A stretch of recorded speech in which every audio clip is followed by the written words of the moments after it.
This is a setup for the measurement of sideband noise in two-port devices.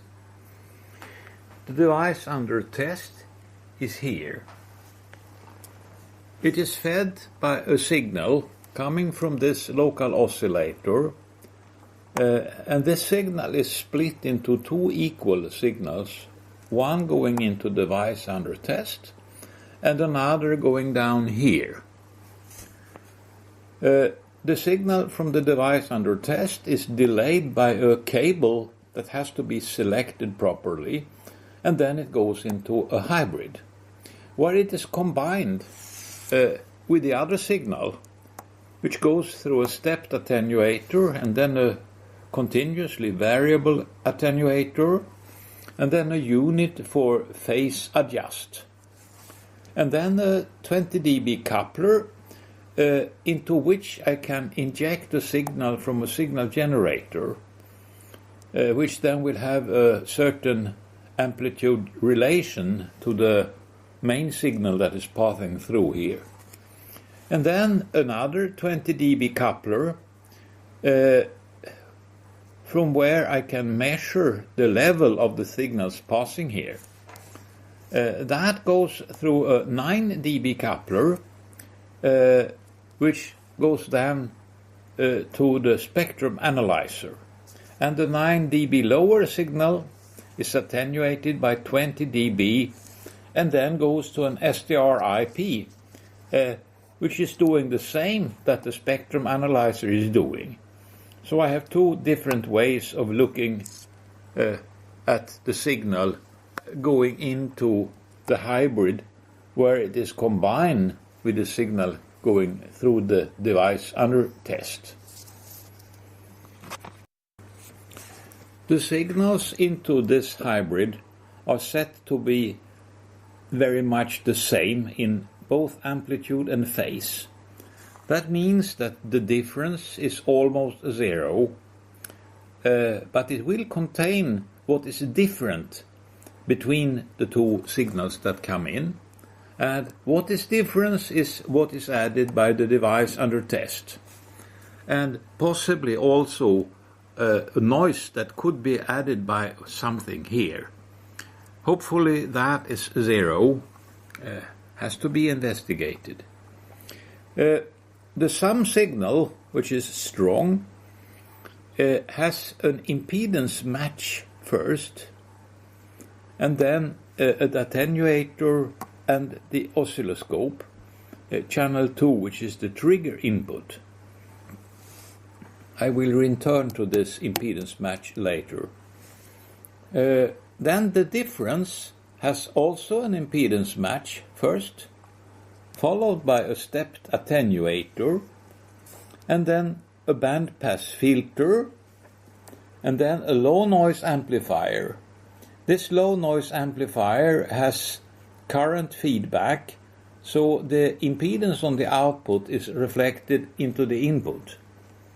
So there is an impedance match here, and I will return to those matching things. The output from here goes through a low pass filter to remove 20 megahertz, and then amplify, and then there is a 3 dB hybrid that splits the signals and sends half of it into the Perseus for measurement, and the other half, loaded by 50 ohms, into the oscilloscope, channel 1, where I can look at the balance. I want 0 here. The adjustment procedure for this is to set first this impedance match for the impedance on the input of the stepped attenuator to be the same at all settings. It means that this is a good attenuator from Hewlett-Packard, so it has 50 ohms, but when I set 0, I will see the impedance of this arrangement, bandpass. The bandpass is intended to remove overtones, It is a low-loss bandpass filter with a large bandwidth, but it does attenuate 20 megahertz and higher. So the impedance that I have, bandpass LNA, and then the impedance match, that is set to make the impedance 50 ohms at the input of that stepped attenuator, even when it is set to 0. Then the other way around, after having set the balancing components here for 0 or almost 0 on the differential, on the difference output, I can measure the impedance at this point, looking to the signal source, because the signals are now very low, and then make sure that the impedance looking into the stepped attenuator this direction is 50 ohms also when the attenuation is set to 0. So that is arranged by this impedance match. And then finally, by disconnecting one of these cables and putting the spectrum analyzer instead on the hybrid, I can set this impedance match for the isolation to be very good between these two. Means I send something in here, it is split, and when the impedance match here is set properly, there will be no signal coming out in this cable. And I check that with the spectrum analyzer. So that is the setup. And here is what it all looks like. The oscillator, 1 watt, 10 megahertz, and hybrids and couplers, and the stepped attenuator to set the signal level into the parsecs. Phase shifter. It's a 90-degree hybrid with dual capacitors, one with a large range and one with a small range.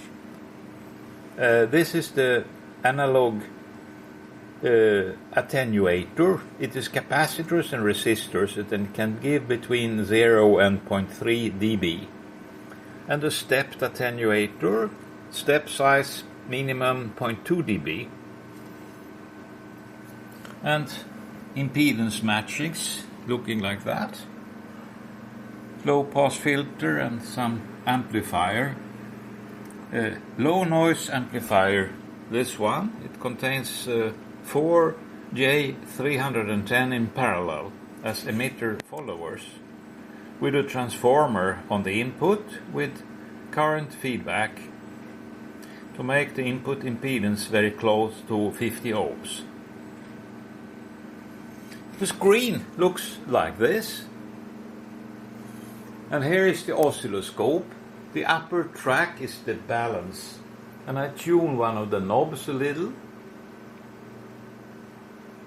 and I stay here when it is very small, and that tuning makes no difference on the Linrad screen, which is the parsecs. The device under test now is this 2 dB attenuator, which I have found being noisy in previous measurements with other methods. The signal I can see on the spectrum analyzer is 4 dBm. With the 20 dB coupler and the 9 dB coupler, it means that plus 25 dBm is passing through into the hybrid. And that means that 25 dBm is going through the other route as well. So together they make 28 dBm. And then there is 2 dB of attenuation from the device under test and from the stepped attenuator and the continuous attenuator. So that sums up to about 30 dBm, which is the output of this oscillator. Here is the output from the SDR IP. I have set the calibration in order to make it show 0 on the dBm scale. And then I switch on a pilot tone 100 kilohertz lower, and it comes of course 100 kilohertz lower, which is here. And I want this signal to be 70 decibels lower, means minus 70, and it's close, and I will check whether I have to step it a little bit. Well, it's 0.1 dB too weak, so I bring it up by 0.1 dB, and have to wait a little. So now the signal is 70 decibels below the carrier. On the Linrad screen, this signal 100 kilohertz below comes here,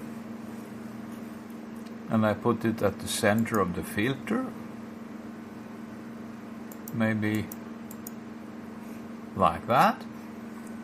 And then I want this to be minus 70.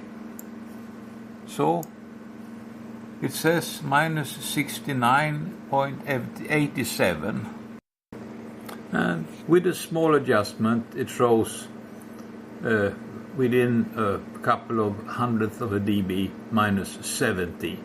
So this is good enough. Now Linrad is calibrated, so the scale here shows decibels below the carrier. The bandwidth is 1 kilohertz, and I switch off this extra signal like that. And now here comes the noise floor in 1 kilohertz bandwidth, and I read it out. It says minus 157.3. or minus 157.4 perhaps. I now introduce a lot of attenuation in front of the low noise amplifier. So you see the noise near the carrier at 10 MHz disappears, and the noise clearly goes down, but not very much. I read the noise floor, and it is minus 161.1. So at 100 kilohertz I see a noise increment of 3.7 dB, 2.34 times. Means that the noise is 1.34 times above the lower level, minus 161.1. And 1.34 times is 1.3 dB, means that the noise is minus 160 dBc in 1 kilohertz bandwidth, which is minus 190 dBc per hertz. Now the carrier is plus 25 dBm, which means that the thermal floor is 174 minus 25. That is minus 199, and this noise is present, and I have to add it. So it is 9 dB below the value I established. Minus 9 dB means 0.125 times. So adding the thermal noise results in a noise level 1.125 times above minus 190 dBc per hertz. And the result then is minus 189.5 dBc per hertz. At 50 kilohertz offset, with the same calibration,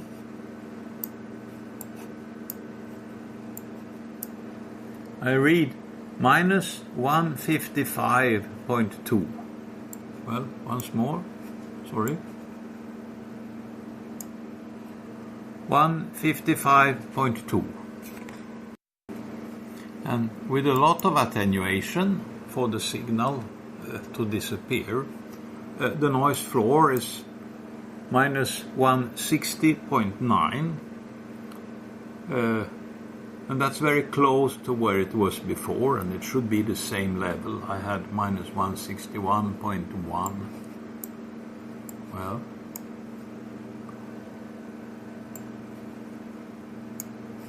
oh, minus 160.8. So something is drifting slowly.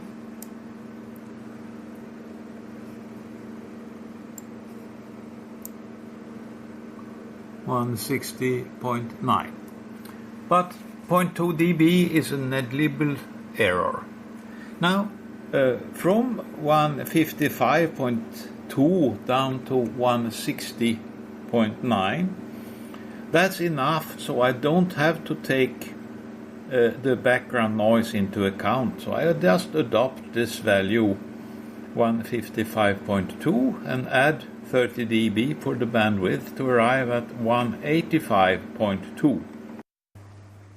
I have plotted the results in this diagram where I have plotted previous results also.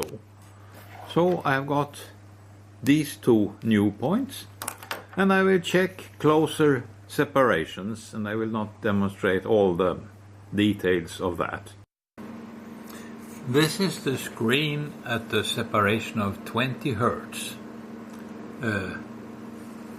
from here to here, and the resolution bandwidth is 10 Hertz, and the noise I see is minus 142.9, means 152.9 dBc per Hertz. The results I have so far are these green circles. Very much they look like a straight line, and the latest one at 20 Hertz is here. I will try to look a little bit closer. This is a separation of 20 Hertz, and it is in a bandwidth of 10 Hertz. And I have avoided the spurs in this one, and well, that one is weak. Anyway, the S-meter graph shows this noise level, and it reads out as minus 141.2, means 151.3 actually, 0.27. Well, something is wrong. I got a new point at 20 Hertz. This old one actually was at 10 Hertz. Look a little bit earlier in this video. So I move it to its correct position and remove that point. This is a separation of 2 Hertz. In a bandwidth of 1 Hertz, and the amplitude reading is minus 141.5, and that's the dBc per Hertz result. These points form a straight line with a reasonable accuracy. The coordinates at frequency separation 0, it means 1 Hertz, the level is minus 140 from the straight line. At 3 means 1 kilohertz, the level is minus 170. It means that the slope is 1. It means from 0 to 3 is a factor of 1000 in frequency. It corresponds to -140 to -170, a factor of 1000 in the power level of the sideband noise in dBc per hertz. I have unbalanced the amplitudes to get a fairly strong carrier, which is present here on the Linrad screen. And I have set processing coherent to, which means select whatever comes within the narrow passband from here to here as the reference phase and perform coherent detection. That means produce I and Q and send them over the network to another instance of Linrad, which I have here.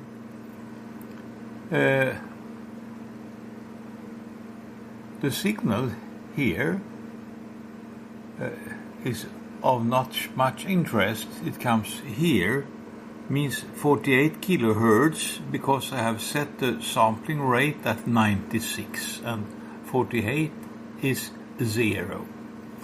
At a frequency separation of about 1 kilohertz, means here, the green track is the in phase, means amplitude noise, and the red track is much lower. I can see in the S meter that amplitude noise is at -56, while phase noise is at -70. That's 24 decibels lower. So the conclusion is the attenuator is producing AM noise, and mostly AM noise only. I can click at some larger frequency separation, and you see the green track is well above the red.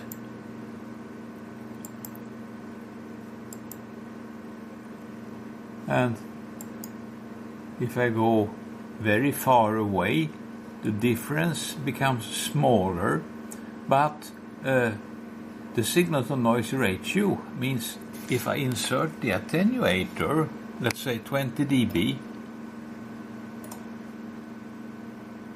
then there is no difference. Even with 10 dB, the difference is much smaller. So the phase noise is not significantly above the system noise floor. So the conclusion I make is no, the attenuator is producing AM noise only and no phase noise. And I think this is correct, but I cannot guarantee that.